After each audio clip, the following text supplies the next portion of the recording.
一场戏到底能不能证明一个演员的演技？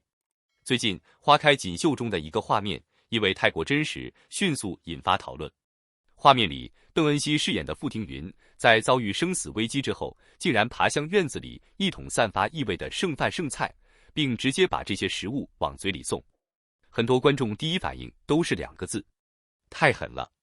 有人觉得邓恩熙为了角色真的豁出去了，也有人却提出了完全不同的看法。他们认为演员敢于做出让人不适的动作，并不等于演技就一定好。那么问题来了，这场争议究竟是因为邓恩熙太拼，还是因为这段表演本身确实存在值得讨论的地方？今天我们就来聊聊《花开锦绣》这场让观众印象深刻的戏，以及21岁的邓恩熙究竟正在经历怎样的一次演技考验。《花开锦绣》从8月9日起播出，在腾讯视频上线之后，因为古装宅斗、家族纷争以及人物命运反转等元素受到关注。故事围绕傅家展开，邓恩熙饰演的傅庭云是傅家嫡系第9女。表面上，她身处大家族之中，拥有一定身份和地位。但随着剧情发展，她却逐渐发现，所谓的亲情和家族保护，并没有想象中那么可靠。当她遭到诬陷，甚至成为家族为了维护名声而准备牺牲的对象时，她的人生也彻底发生变化。而真正让观众记住这个角色的，正是那场极具冲击力的生死戏。傅庭云被逼喝下毒酒，对于一个已经被逼入绝境的人来说，这意味着什么？可能就是死亡。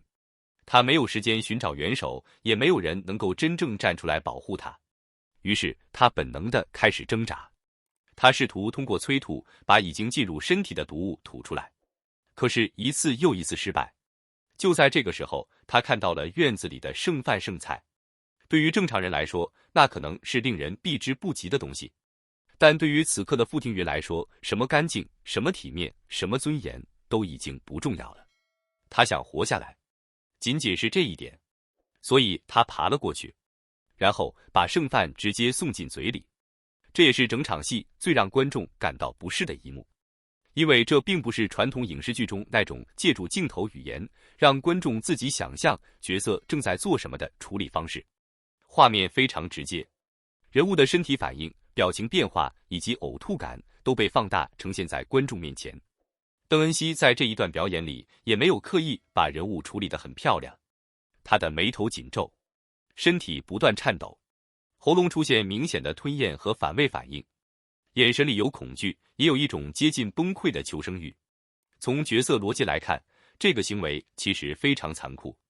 因为傅庭云不是因为喜欢这些东西才吃，恰恰相反，他越觉得恶心，越能够体现出他此时有多么绝望。如果一个人已经愿意突破自己所有的心理底线，只为了争取最后一丝活下去的机会，那么这个人物的求生本能就被彻底呈现出来了。也正因为如此，一部分观众开始夸邓恩熙，他们认为这种表演至少证明了他愿意为了角色放下偶像包袱，没有刻意保持漂亮的表情，没有把自己拍得特别精致，甚至没有回避观众最容易产生生理不适的部分。他让傅庭云看起来真的像一个正在死亡边缘挣扎的人，而这恰恰是很多古装剧演员很难做到的一点。因为对于年轻演员来说，最容易陷入的一个误区就是太在意自己在镜头里的状态。头发不能乱，表情不能丑，动作不能太夸张，哪怕角色已经快死了，脸上依然保持着一种精致感。但真正的生死戏，有时候恰恰需要演员放弃这些东西。一个人在极端恐惧的时候，不可能永远漂亮。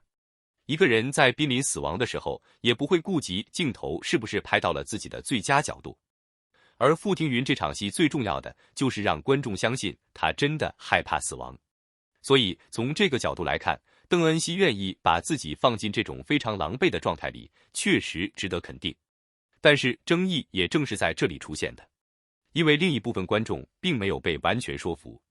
他们认为演员愿意做高难度动作和演员是否真正演出了人物是两回事，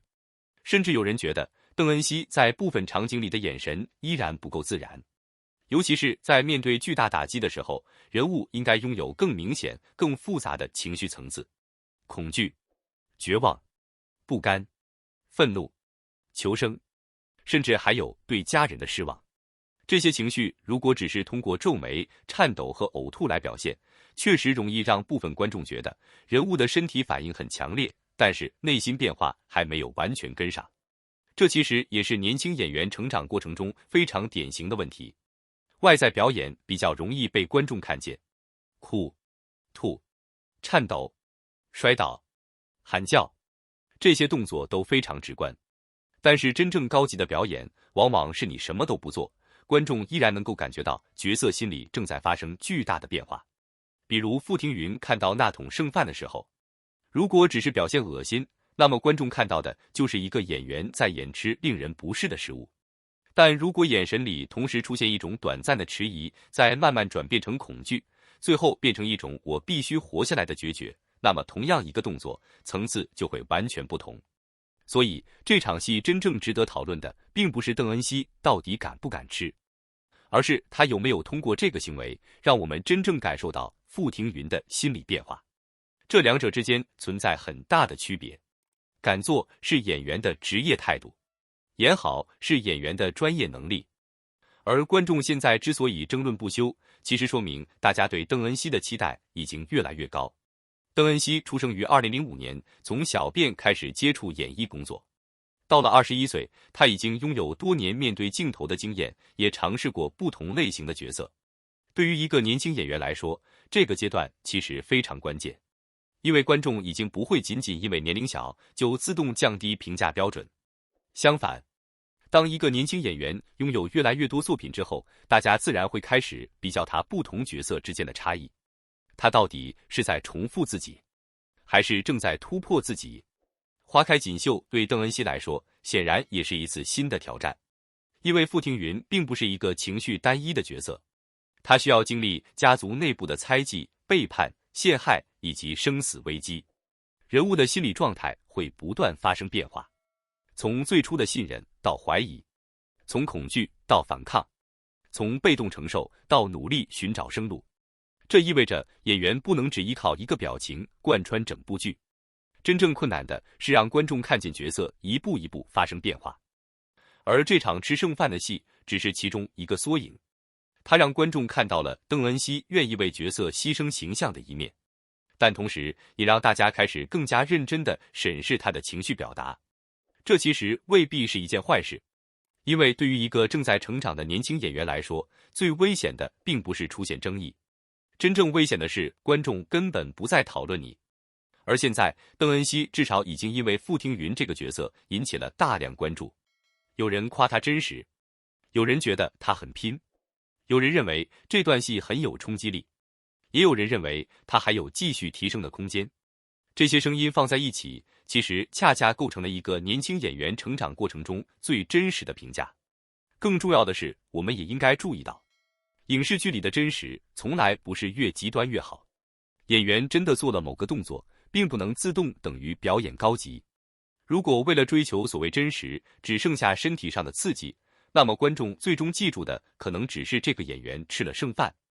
但如果身体表演和心理表演能够真正结合，那么观众最后记住的就会变成傅庭云为了活下来已经不顾一切。前者是猎奇，后者才是人物。而这也许正是邓恩熙未来需要继续突破的地方。他可以继续大胆，也可以继续挑战狼狈、痛苦甚至极端的角色状态。但与此同时，他还需要让观众在这些外在动作背后看见角色更加细腻的内心。当恐惧真正进入眼睛，当绝望真正停留在表情里，当一个人物甚至不需要说太多台词，观众就能够感受到他正在崩溃。那个时候，所谓的演技争议也许就会自然消失，因为观众已经不再讨论演员到底做了什么，他们只会讨论角色本身，而这才是一个演员真正进入角色的标志。所以，花开锦绣这场争议，与其说是邓恩熙的一次翻车，不如说是一次公开的演技检验。他愿意为了傅庭云放下形象，这一点已经被观众看见。但他能不能进一步把这种身体上的真实转化成心理上的真实？答案还需要后面的剧情来证明。毕竟，一场戏不能决定一个演员的未来，